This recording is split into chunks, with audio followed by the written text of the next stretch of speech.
तो last year की मैं एक बात बताना चाहूँगा। मिस्टर ब्रिजेश जी मेरे पास आए, तो इन्होंने तो मुझे एक लो हाइट के और जो ये ऑर्चर्ड है यहीं पर लगाने को बोला था, मगर मैंने इसको 2 शिफ्ट में किया। एक मैंने हायर एल्टीट्यूड पे, एक लोअर एल्टीट्यूड पे। पहले जो राइपनर था इनका बावस्कर, डॉक्टर बावस्कर टेक्नोलॉजी है ये, आईसीआर के सेंटर। मगर एक चीज़ सिर्फ मेंशन की है कि ऑर्गेनिक है। जब मैंने इनसे डोज पूछी तो इन्होंने कहा पर ड्रम में 1 लीटर पड़ेगा। तो अपने आप में मैं थोड़ा सा डर भी गया, नर्वस भी हो गया कि 1 लीटर है, कहीं फ्रूट राइप भी ना कर दे, ड्रॉपिंग ना कर दे, या बहुत सारी चीज़ें हो सकता है, टॉक्सिसिटी हो जाए। इसके साथ साथ इन्होंने एक हमारे यहाँ जो ट्रायल लगाया था क्रॉप शाइनर, वो जो सबसे अच्छी बात लगी मुझे कि ऑलमोस्ट जब हमने पहली थिनिंग करी वहाँ, उसमें हमारे पास रॉयल भी थे और स्पर्स भी थे। तो जब हमने फर्स्ट हार्वेस्टिंग की तो मुझे लगता कि ऑलमोस्ट 70% फ्रूट हमने फर्स्ट थिनिंग में तोड़ दिया था। रॉयल में कैसे पॉसिबल था?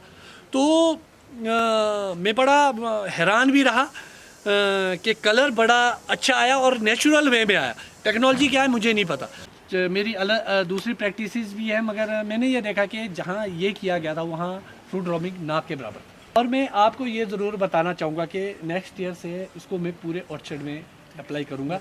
और श्रोताओं से भी मेरा अनुरोध रहेगा कि कोई भी चीज़ अगर आप अपने बगीचों में डालते हैं, पहले कृपया करके उसके ट्रायल लगा लें। तो ये एप्लीकेशन जहाँ मैंने डाली थी, उसका जो पहला जो लो हाइट का एप्पल गया वो बॉम्बे गया। वो मार्केटिंग यहाँ नहीं हुई, वो बॉम्बे गई। तो बॉम्बे जाके बिक्री करना और वहाँ तक कोई समस्या नहीं आनी फ्रूट में, एक अपने आप एक अच्छी बात है और आपके प्रोडक्ट की क्वालिटी को दर्शाता है। तो जल्दी ही हम ये भी उम्मीद करेंगे कि ये हमारे को नॉनी के स्प्रे शेड्यूल में मिले।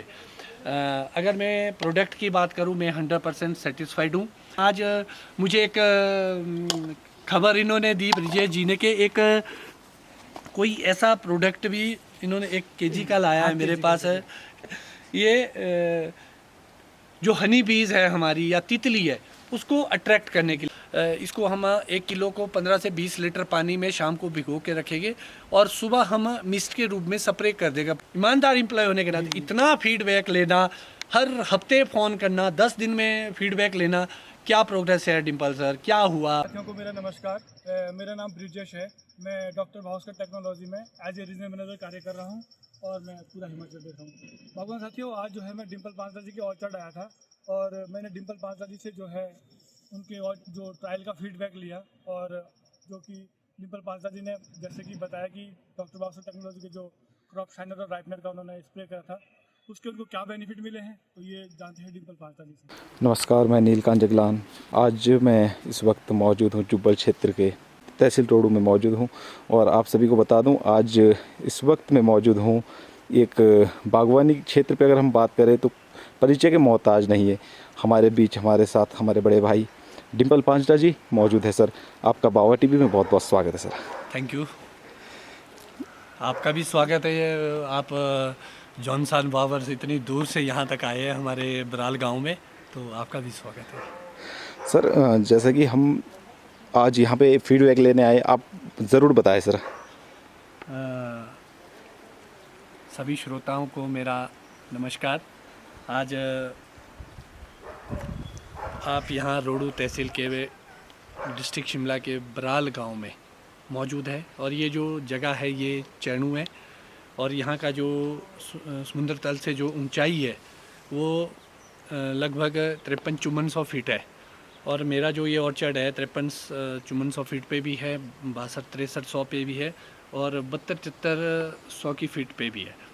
तो जैसा कि आप सभी लोगों को पता ही है, क्लाइमेट चेंज हो रहा है, दिन प्रतिदिन हमारी कॉस्ट ऑफ प्रोडक्शन में इजाफ़ा हो रहा है और जो फार्मर है वो कहीं ना कहीं हताश और निराश है, जिसको बागवानी में शायद ये लगता है कि शायद अब प्रॉफिटेबल बिज़नेस नहीं रहा या पैसा नहीं बनता है।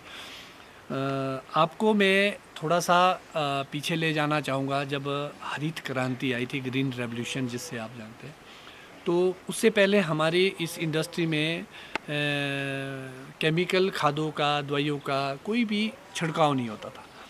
मगर जो हमें पता है, जो पढ़ाया गया है या जो हमने सुना है कि जब हालात ठीक नहीं हुए तो प्रोडक्शन बढ़ाने के लिए, क्योंकि आबादी बढ़ती जा रही थी, तो केमिकल खादों का इस्तेमाल शुरू हुआ।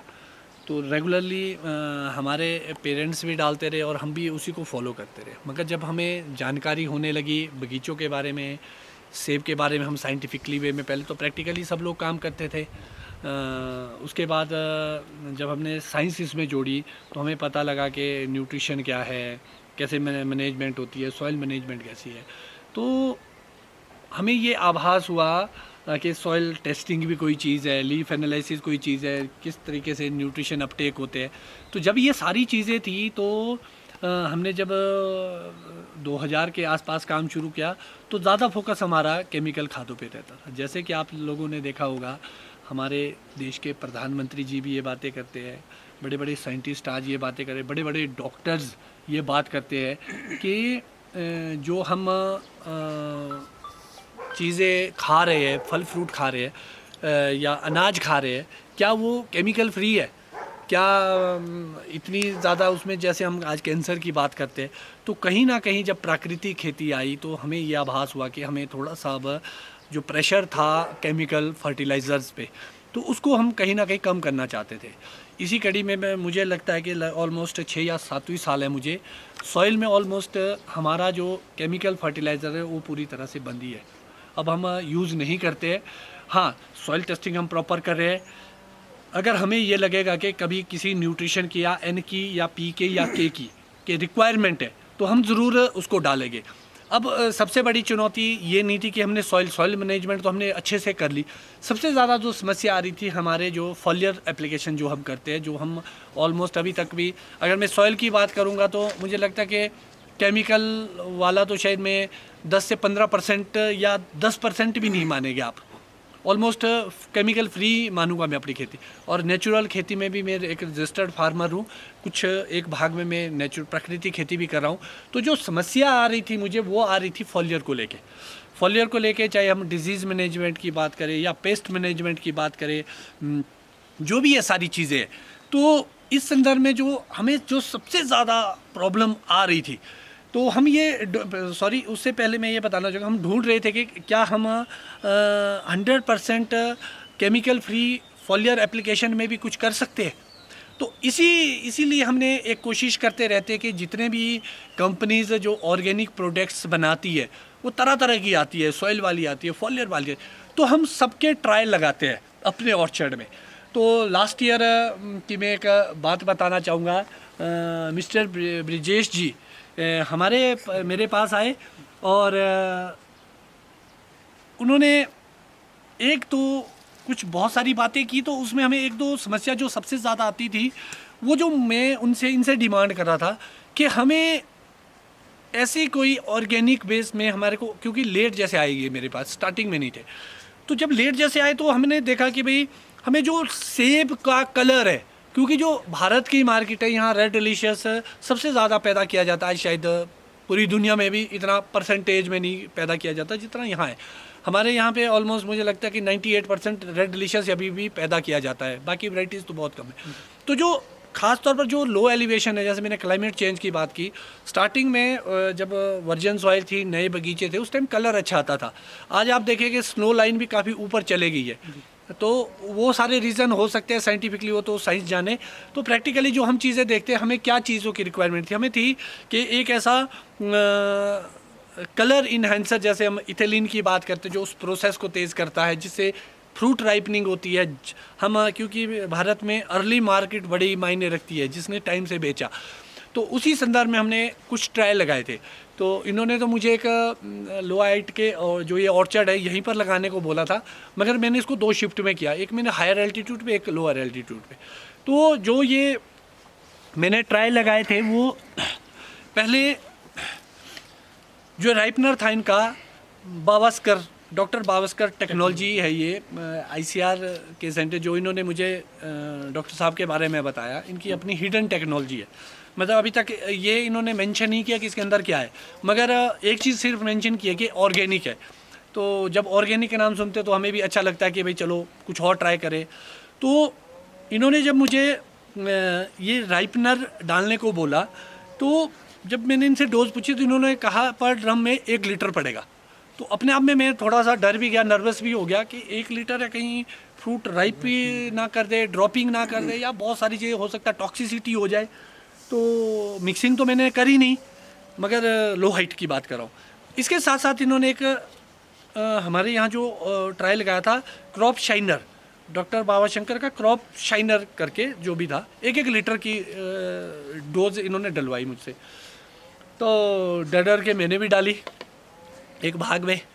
और जो लो हाइट का ऑर्चर्ड था, इसमें इन्होंने हमें बताया था कि 2 एप्लीकेशन करनी है, मगर जब पहला ट्रायल आया तो ये बॉटल आई, सेकंड ट्रायल के लिए थोड़े से लेट भी थे, मगर जब दूसरा आया तो हमने हाइट वाले ऑर्चर्ड में रिपीट किया ये, वहाँ हमने 2 एप्लीकेशन डाली। तो जो सबसे अच्छी बात लगी मुझे कि ऑलमोस्ट जब हमने पहली थिनिंग करी, वहाँ जो मेरा यहाँ पे एक पोर्शन है और बगीचे का, उसमें हमारे पास रॉयल भी थे और स्पर्स भी थे। तो जब हमने फर्स्ट हार्वेस्टिंग की तो मुझे लगता कि ऑलमोस्ट 70% फ्रूट हमने फर्स्ट थिनिंग में तोड़ दिया था। स्पर की बात करें, चलो उसमें थोड़ा कलर शार्प आता है, अच्छा आता है, वो आ सकता है, मगर रॉयल में कैसे पॉसिबल था? तो मैं बड़ा हैरान भी रहा कि कलर बड़ा अच्छा आया और नेचुरल वे में आया। टेक्नोलॉजी क्या है मुझे नहीं पता, मगर उसमें हमने 3 टाइम में हमने थिनिंग करी फ्रूट हार्वेस्टिंग के लिए। तो जब ब्रिजेश जी मैंने हार्वेस्टिंग की तो लास्ट का जब मैंने सेब तोड़ा तो उसमें फ्रूट राइपनिंग की शिकायत मिली थी, मतलब सेब नहीं पका था। तो ये मेरा फीडबैक था जो मैंने ऑब्जर्व किया। दूसरी बड़ी बात थी कि जहाँ ये इस साल आपने देखा होगा वाटर स्ट्रेस बहुत था, तो फ्रूट ड्रॉपिंग बहुत हुई। मेरी अलग दूसरी प्रैक्टिसेस भी है, मगर मैंने ये देखा कि जहाँ ये किया गया था वहाँ फ्रूट ड्रॉपिंग ना के बराबर, ऐसे भी कमी थी, मगर यहाँ तो बिल्कुल भी ना के बराबर थी। कुछ एक फ्रूट गिरे थे, वो किसी भी वजह से टेना टूटता है या कोई झाड़ता है, वो बहुत सारे। तो मैं काफ़ी सेटिस्फाइड हुआ और मैं आपको ये ज़रूर बताना चाहूँगा कि नेक्स्ट ईयर से इसको मैं पूरे ऑर्चर्ड में अप्लाई करूँगा।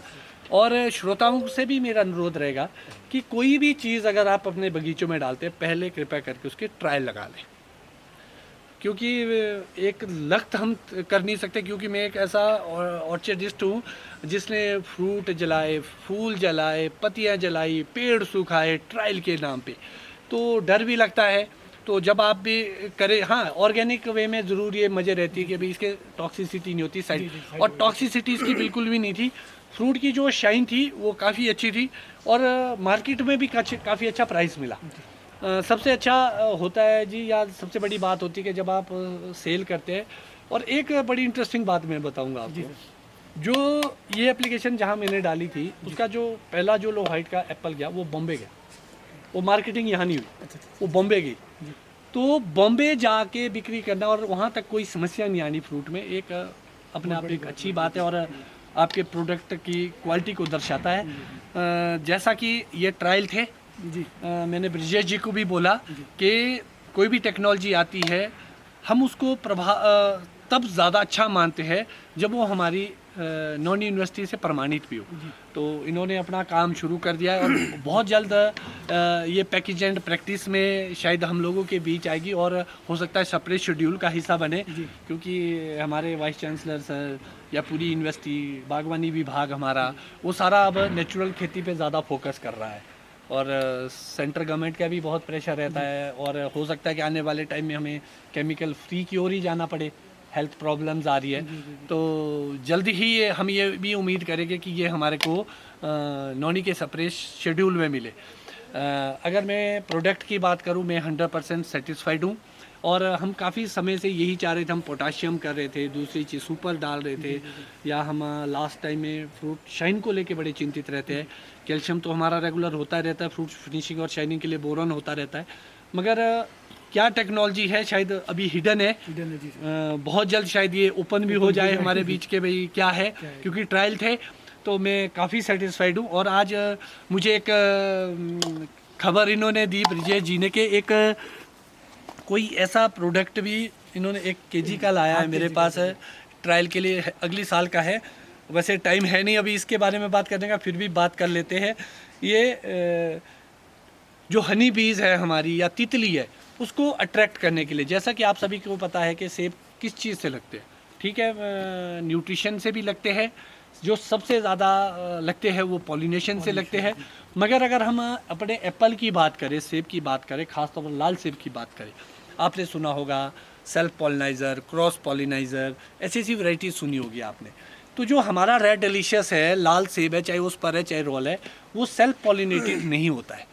जो परागकण पॉलिनाइज़र वैरायटी में होते हैं उसको पॉलिनेटर की ज़रूरत होती है। पॉलिनेटर में क्या आते हैं, हमारे हनी बीज होगी, तितली होगी हमारी, तो जो परागकणों को इधर उधर करती है एक दूसरे के पास।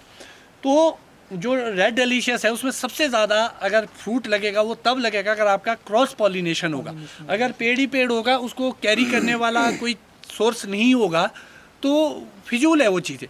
तो जो इनका ये तितली और मधुमक्खी वाला प्रोडक्ट है, अब क्या है इसके अंदर ये तो मुझे नहीं पता, पाउडर है। इन्होंने जो मुझे बताया कि इसको हम 1 किलो को 15 से 20 लीटर पानी में शाम को भिगो के रखेंगे और सुबह हम मिस्ट के रूप में स्प्रे कर देंगे अपने फ्लावर्स पे, उससे हनी बीज अट्रैक्ट होगी। इसके ट्रायल तो हम अगली साल लगाएंगे अप्रैल में। तो इस टेक्नोलॉजी को लेके भी आई है। ज़रूरत पे बहुत सारे, मुझे शायद इतनी ज़रूरत ना भी हो क्योंकि मेरे पास अच्छा पॉलिनेशन है, हनी बीज है, मगर फिर भी ट्रायल तो ट्रायल है, हमें लगाने भी पड़ेंगे ट्रायल, क्योंकि टेक्नोलॉजी का हमेशा वेलकम होना चाहिए। अगर टेक्नोलॉजी नहीं होगी तो फार्मर भी कहीं पीछे रह जाता है, क्योंकि समय परिवर्तनशील और समय बहुत फास्ट बदल रहा है, कंपटीशन का ज़माना है, वर्ल्ड का बहुत प्रेशर हमारे ऊपर है प्रोडक्शन पे, क्वालिटी प्रोड्यूस करने पे, ओपन फ्री ट्रेड की बात हम आए दिन सुनते रहते हैं। तो हमें इन सब चीज़ों को अगर हमने कंपटीशन देना है तो हमें अपनी गुणवत्ता सुधारनी पड़ेगी फ्रूट की, और टेक्नोलॉजी का वेलकम होना चाहिए। आज आप देखेंगे पीजीआर की बात होती है, वो भी एक टेक्नोलॉजी थी, एक टाइम विरोध होता था, आज सारे यूज़र्स हैं उसके, तो वर्ल्ड वाइड यूज़ होती है ये चीज़ें।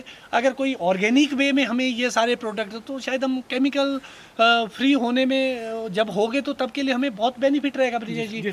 तो बाकी क्या चीज़ है इसमें, अगर आप भी कुछ चीज़ें साझा करना चाहते हैं, ये मेरा फीडबैक था जो आपके लिए था स्पेशली। और एक तारीफ मैं जो ब्रिजेश जी की करना चाहूँगा कि जो फॉलो अप एक फार्मर होने के नाते, ठीक है मैंने करा, ट्रायल मेरे पास है, मगर एक एम्प्लॉय होने के नाते, ईमानदार एम्प्लॉय होने के नाते इतना फीडबैक लेना, हर हफ्ते फ़ोन करना, 10 दिन में फीडबैक लेना, क्या प्रोग्रेस है डिम्पल सर, क्या हुआ, क्या रिजल्ट है, तो कंटिन्यू हम जुड़े रहे। भले इन्होंने थोड़े से, मुझे लगता है कि 1 ड्रम हमने यहाँ डाला और 1 ड्रम हमने हाइट वाला डाला, सिर्फ 2 ड्रम पे हमने ट्रायल लगाए थे, तो बहुत ही शानदार रहे। मैं तो पूरा सेटिस्फाइड हूँ। बाकी आप